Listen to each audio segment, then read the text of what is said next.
Our range says that it's probably older than kind of 7 or 8 billion years. The sun and the solar system and the Earth only formed about 4.5 billion years ago. So it could easily be twice as old as the planet we're stood on, the sun that's shining on me now, and every single other comet that we've seen so far. NASA just confirmed what many thought could never happen. 3. I/ATLAS's tail isn't acting like normal cosmic dust. Instead, it looks disturbingly similar to propulsion. First spotted on July 1st, 2025, this interstellar object shot into our solar system at 130,000 miles per hour. The real shock came when NASA's own instruments showed a plume pointing toward the sun, something physics says should be impossible. On top of that, its chemical mix, with carbon dioxide 8 times higher than water, has never been documented in any other comet. Scientists are racing to find an explanation. Some even argue the tail behaves more like an engine than a natural outflow. But if this really is a form of propulsion, what does that mean for Earth? Now, what if I tell you that another object has emerged near 3I/ATLAS that has left the scientists even more shocked? On July 1st, 2025, the Atlas Survey telescope in Chile tracked a new object barreling into the solar system at 130,000 miles per hour.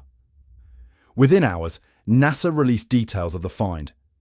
It was officially named the third interstellar visitor, 3I/ATLAS, with a velocity and trajectory that even veteran astronomers had to check multiple times. This wasn't just a fast-moving body. Its path was almost a straight line, with an eccentricity greater than 6, a record for any interstellar object ever observed. But the real shock came with the first images. Instead of a comet tail streaming away from the sun, 3I/ATLAS showed a plume pointing directly at it, completely against what solar radiation should be doing. This wasn't a hidden footnote in the data. It was the headline of NASA's press conference. Comet researcher Bryce Boland described it clearly. The plume was lumpy, and instead of drifting away, it was pointing straight toward the sun. The Atlas team, along with NASA's planetary defense experts, worked to model the strange plume. They compared it against every comet on record, but none matched. The dust particles looked too heavy to be pushed back by solar wind. Yet, they were clearly being ejected from the illuminated side of the nucleus. Within days, both Gemini South in Chile and the Lowell Discovery Telescope in Arizona confirmed the same odd feature, a bright sunward plume that stayed visible in every new image. The orbit was another strange twist. 3I/ATLAS was on a retrograde path, nearly aligned with the ecliptic, tilted only 5 degrees from Earth's orbit, a chance alignment with the odds lower than 1 in 500.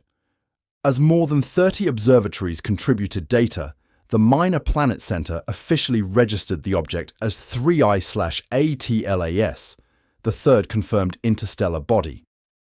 NASA's public update didn't offer easy answers. They called it a comet, but admitted the tail's behavior was highly unusual.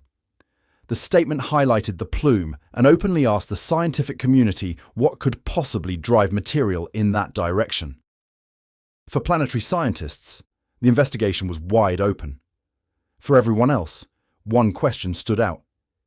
If this isn't just dust, then what is it? The mystery only deepened as new images arrived. By late July, the Hubble Space Telescope delivered sharper views. The plume wasn't trailing behind 3I/ATLAS like a typical comet tail. It was erupting from the sunlit side, pushing straight toward the sun. Astronomers traced its orientation westward in the sky, sunward in space, mapping a stubborn arc that stayed fixed no matter the exposure or angle. Gemini South and Lowell Discovery confirmed the same structure again and again. This is not how comet tails are supposed to act. Normally, solar radiation works like an endless wind, blowing gas and dust away from the sun. Think of a car racing through a rainstorm. The raindrops hit the windshield, but the spray always trails behind the car, carried by the wind. Comet dust behaves the same way, blasted backward by solar radiation. But 3I/ATLAS seem to be throwing material straight into the headwind. Observers tried to match the data with existing comet models. They ran dust dynamic simulations, tweaking grain sizes, ejection speeds, and solar wind forces. Nothing fit. The only way to get material moving sunward was to launch it with tremendous force, enough to overcome sunlight's push. And yet, this plume wasn't weak or short-lived. It was bright, steady, and appeared in every frame. The dust seemed too heavy to be blown back, but too energized to just fall back down. Every comet before, from Halley to Borisov, had followed the rules. 3I/ATLAS was breaking them. The anomaly pushed scientists to ask what could propel material against solar wind. Radiation pressure, the standard explanation for tails, couldn't explain it. If it wasn't dust drifting, then something else had to be actively pushing it. Something more like a thruster than a passive process. The evidence sat right in the images, a sunward plume holding steady against the physics of light itself. If sunlight wasn't responsible, then what was? The search for answers had only begun. When James Webb's spectrograph targeted 3I/ATLAS in early August, the results stunned even experienced comet scientists. The spectrum revealed overwhelming amounts of carbon dioxide. The ratio of carbon dioxide to water was about 8, with a margin of plus or minus 1. That isn't just unusual, it's unheard of. For comparison, most comets in the solar system range between 0.1 and 2. A few reach 4, but 3I/ATLAS sat well beyond, 4 standard deviations above the norm. Only one other comet, C/2016 R2, had approached such values, and it was already considered an outlier. The JWST team, led by Martin Kordener, confirmed the finding using the NIR spec IFU at 3.3 astronomical units from the Sun. The carbon dioxide line at 4.3 microns completely dwarfed the water signal at 2.7 microns. Even carbon monoxide, usually abundant in distant comets, was weaker at a ratio of 1.4 to water. Spatial mapping showed the carbon dioxide concentrated on the sunlit side, aligning with the same plume that telescopes had been seeing. But the chemistry raised even bigger questions.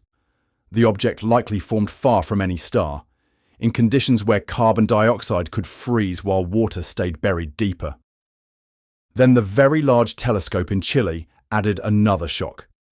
Atomic nickel, Ni, was detected in the coma at a rate of 10 to the 22.67 atoms per second, with only a 0.07 margin of error in the log.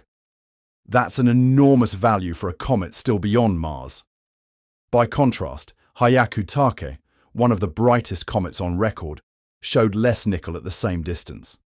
Even stranger, the VLT found no iron vapor, something that usually appears alongside nickel in solar system comets.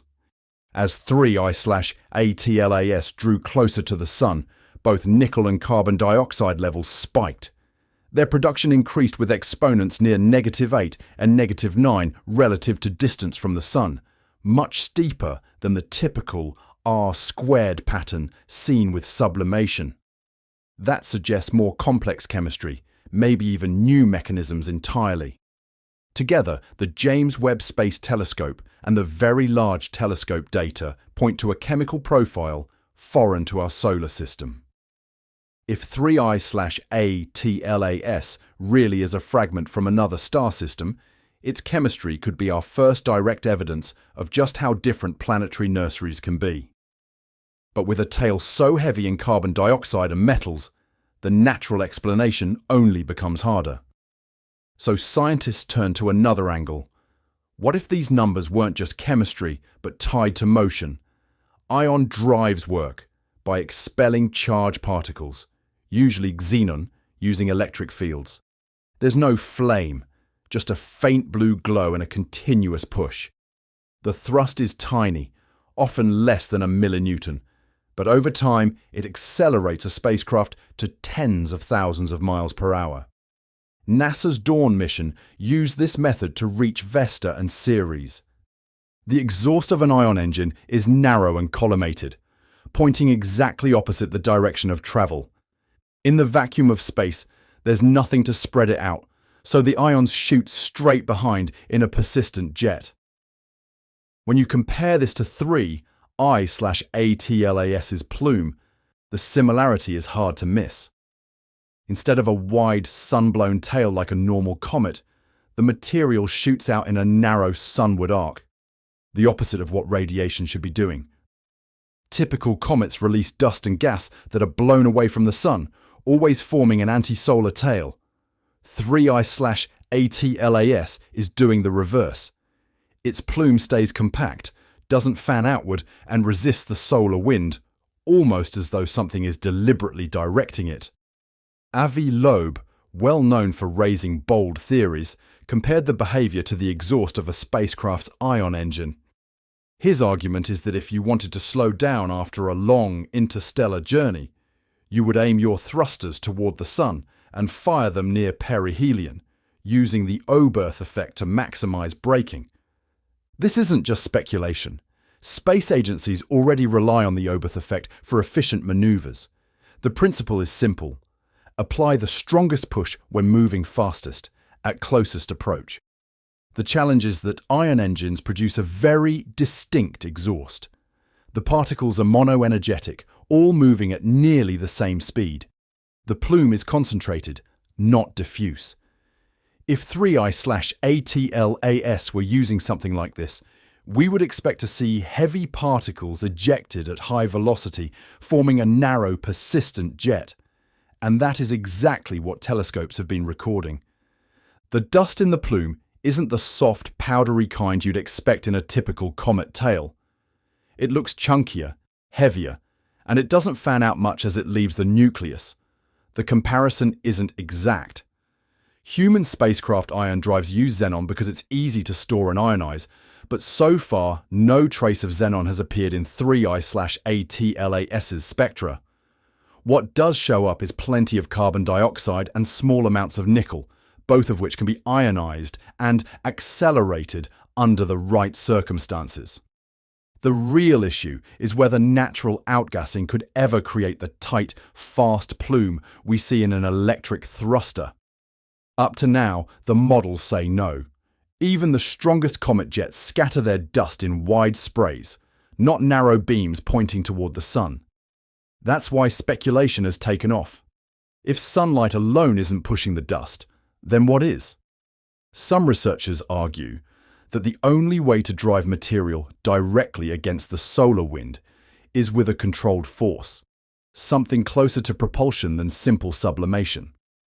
Loeb points out that if you wanted to disguise a maneuver, you'd do it near perihelion, exactly when the sun blocks Earth's view, and that is exactly where 3I/ATLAS will be in late October. Of course, natural ideas are still being discussed. Maybe 3I/ATLAS's nucleus is rotating just right, or its surface hides patches of super volatile ice capable of blasting out strong jets. But no standard comet model has managed to recreate both the shape and persistence of the plume. The calculations don't fit. The power needed to push dust sunward and keep it aligned is thousands of times greater than what normal comets produce. So, is this actual propulsion, or just a comet acting strangely? Evidence is building, but there's no final answer yet. The next step is digging into the acceleration data. If 3I/ATLAS really has engines of some kind, even the tiniest thrust should leave a clear mark in its path. Teams at Lowell and Gemini South started tracking it almost immediately after discovery, collecting hundreds of position measurements as it crossed the inner solar system. The standard method, fit a gravity-only orbit, then check for residuals, quickly turned up something unusual. The hyperbolic solution with eccentricity 6.141 and excess velocity of 58 kilometers per second matched the early data within the usual margins of error. But by late July and into August, the FIT began drifting. Residuals, the gaps between predicted and actual positions, grew larger than expected. By mid-August, the average residual was 0.7 arcseconds, more than twice the scatter expected for something this bright and closely tracked. The pattern wasn't random either. The offset was always sunward, lined up with the direction of the plume. When a non-gravitational model was tested, with a small sun-directed acceleration added in, the FIT improved a lot. The best fit non-gravitational acceleration was about 4 times 10 to the minus 7th meters per second squared, plus or minus 1 times 10 to the minus 7th. It's a tiny push, but over weeks it shifts the path by thousands of kilometers. For comparison, it's similar in size to the non-gravitational acceleration seen in 1I/Oumuamua, though in that case the force pointed outward from the sun, not toward it. One analyst compared it to a steady hand nudging a billiard ball across the felt. Slow, gentle, but always in the same direction. The direction matched almost perfectly with the plume axis recorded in Hubble and Gemini images. The size of the force was too big to dismiss, yet too small to explain with ordinary outgassing. To get that much thrust from the water ice, the comet would need to shed several hundred kilograms per second, 10 times more than what the coma's brightness suggested. JWST confirmed the chemistry was dominated by CO2, which is more volatile, but even that didn't explain the tight shape or persistence of the acceleration. The Astrometric group ran different simulations, testing particle size and jet shape. Only when they modelled a focused sunward jet releasing mostly heavy grains did the numbers finally line up. The calculated thrust was about 0.44 millinewtons acting over weeks, close to what a spacecraft ion drive produces, only scaled up to comet size. What set this case apart wasn't just the force itself, but how precise the data were. The acceleration vector had small error bars because there was so much clean positional data. And the signal appeared in multiple independent sets. Lowell, Gemini, even amateur observatories reporting to the Minor Planet Center. Every dataset told the same story. A steady sunward drift, consistent over time, no sign of random variation. At NASA's Jet Propulsion Lab, analysts flagged 3I/ATLAS for non-gravitational monitoring, a process normally used for comets with sudden outbursts. Internal notes admitted the measured acceleration, while not completely new. Couldn't be squared with standard comet models based on observed brightness and dust output. Some staff quietly referred to it as a propulsion signature. Official reports stuck to the neutral phrase, non-gravitational perturbation. But the numbers spoke for themselves. If this was natural outgassing, it would be the most narrowly focused, long-lived jet ever recorded, and one that just happened to align perfectly with the sunward plume seen by every telescope. If it was something else, the first proof would show up in the orbit, not just in pictures. The next check is whether the acceleration matches changes in the plume's brightness, getting stronger as 3I/ATLAS approaches perihelion.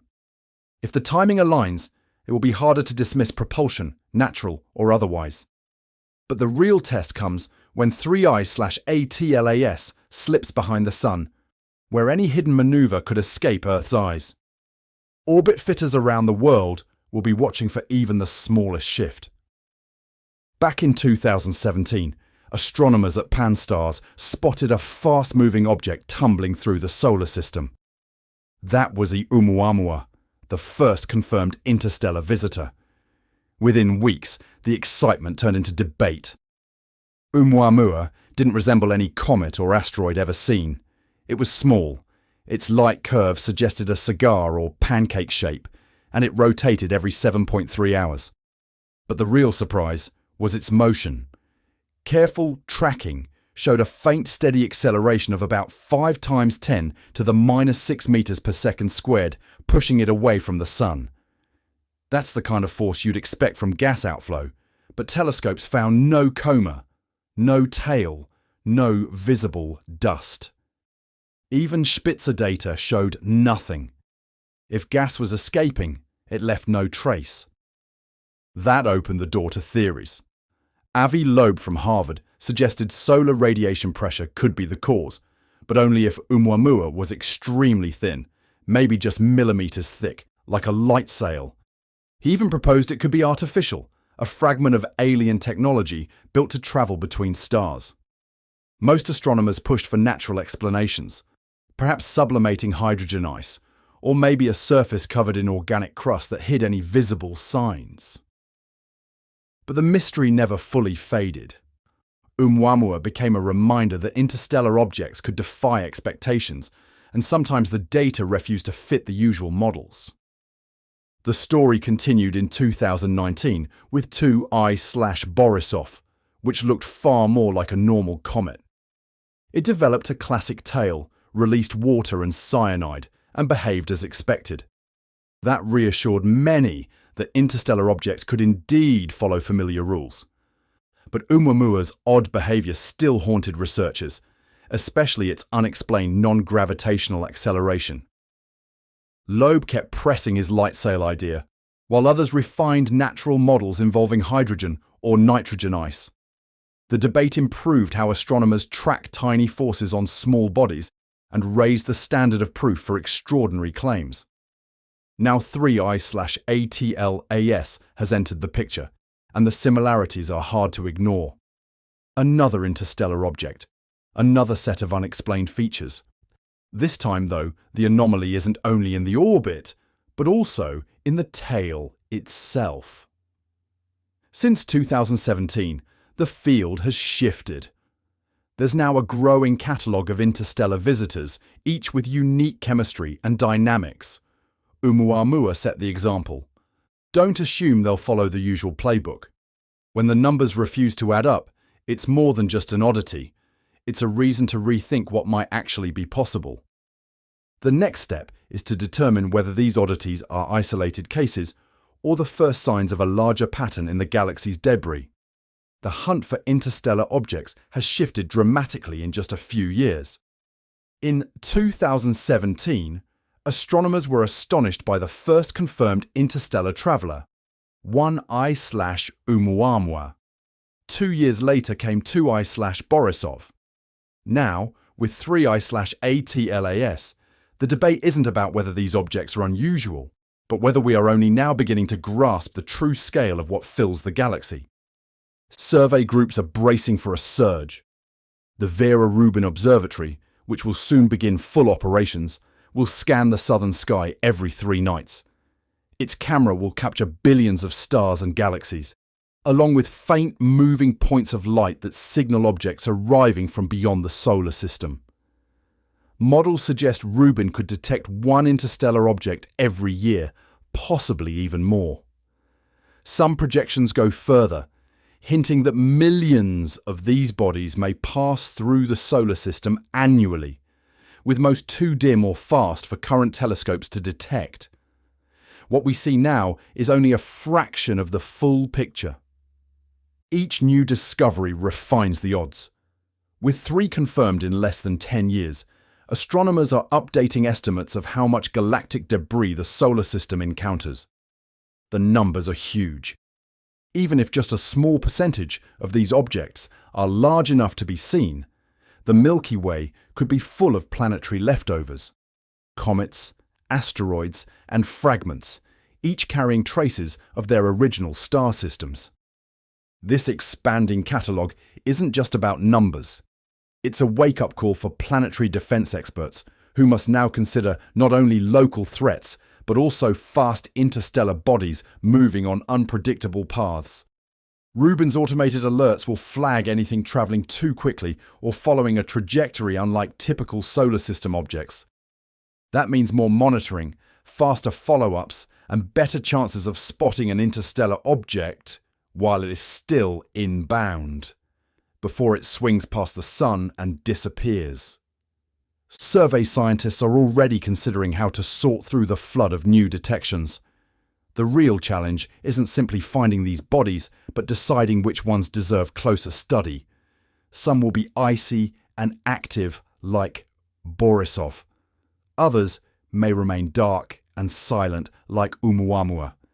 And then there will be the unusual ones, objects with odd chemistry, strange shapes, or tails that break the rules.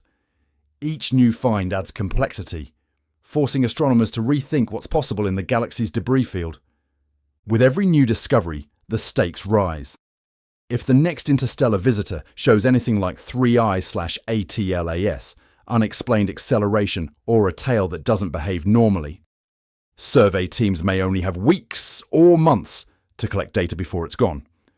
Rubin's forecasts suggest the time of rare one-off sightings is nearly over. Soon, there will be a steady flow of interstellar messengers, each one testing our ability to recognize the truly strange among the merely unfamiliar. If the estimates are right, the next big surprise could already be heading our way. Orbital analysts spent weeks running the calculations.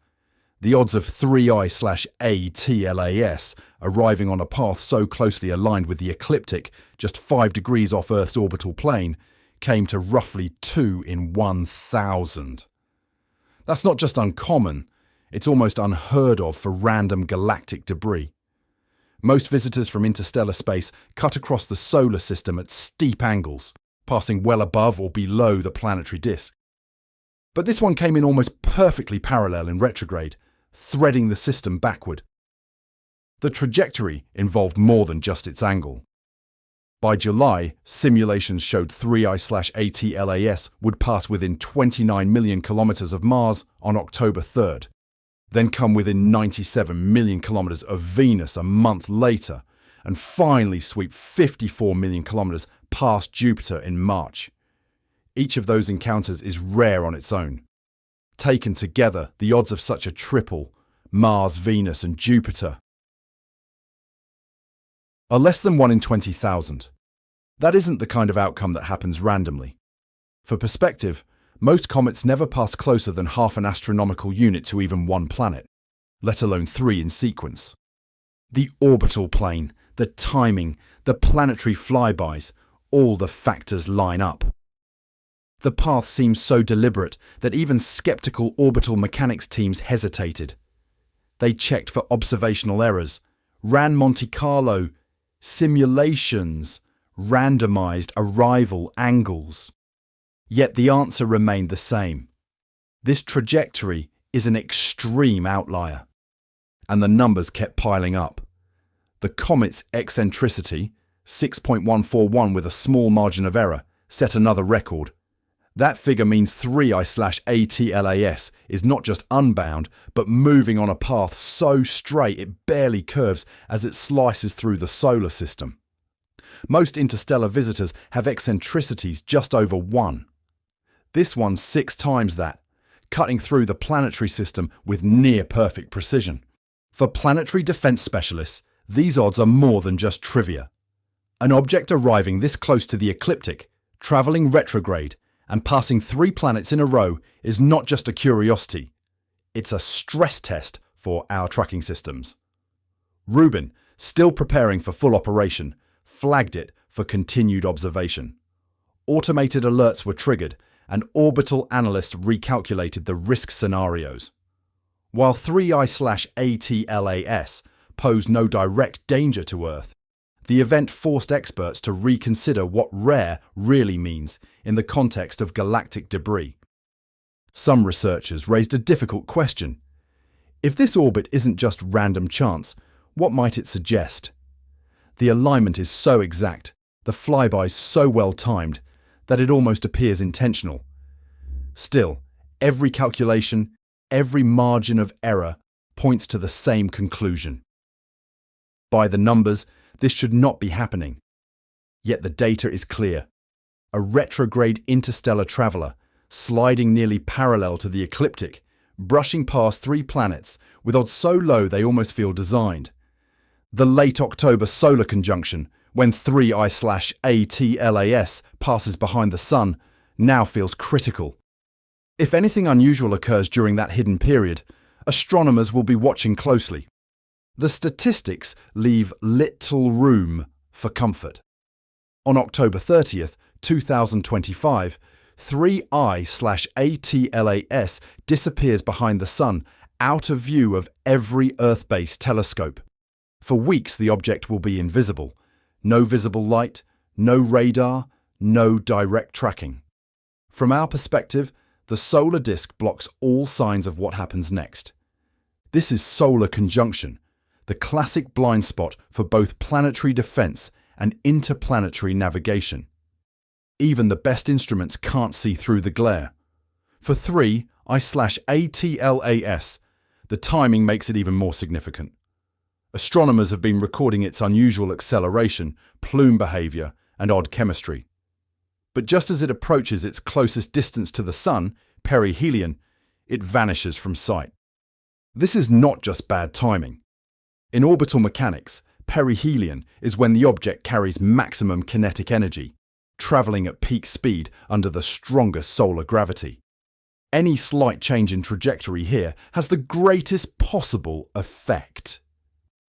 For spacecraft, this is the moment when a well-timed maneuver produces the most efficient boost or slowdown using the Oberth effect. For natural comets, it's when sunlight hits hardest, triggering volatile ices to burst outward. For 3I/ATLAS, already linked with unexplained jets and acceleration, this is the critical moment. If something unusual is going to happen, it will be here. The conjunction lasts for weeks. Earth-based cameras can't see through the Sun's glare. Radio signals are blocked by solar plasma. Instruments must wait for the object to reappear. During that gap, anything could occur. An outburst, a trajectory change, a sudden dimming or brightening. Other comets have fractured or faded during conjunction, only to surprise astronomers when they re-emerged. But with 3I/ATLAS, the sense of risk is greater. Every model and every orbital fit has marked perihelion as the key moment to monitor. Planetary defense teams are on alert. Rubin and JPL have already scheduled follow-up scans for when the object reappears after conjunction. This data gap creates both unease and speculation. If the plume acts more like propulsion than dust, if the acceleration is more than outgassing, this is when a maneuver could go unseen. The Sun itself becomes a curtain, concealing whatever happens. Only when it re-emerges will the truth be clear. So what are your thoughts on this? Let us know in the comments below and subscribe to our channel for more content like this.